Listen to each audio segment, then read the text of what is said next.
భయ్యా పెద్ద అలర్ట్. మళ్ళీ లాక్డౌన్ సిచ్యువేషన్ వచ్చేలా ఉన్నాయి. ఇప్పుడే ఎవరైనా ఏమన్నా తినాలనుకున్నా, ఏ ఊరికైనా వెళ్ళి రావాలనుకున్నా,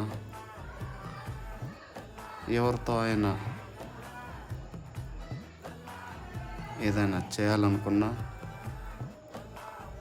ఇప్పుడే చేసేసుకోండి. ఈ లాక్డౌన్ ఎప్పుడు వస్తుందో తెలియదు, కానీ ఇంట్లో వంట వండుకోవడానికి గ్యాస్ లేదు భయ్యా. ఎవరైనా ఒకరు ఒక గ్యాస్ సిలిండర్ పంపించండి భయ్యా.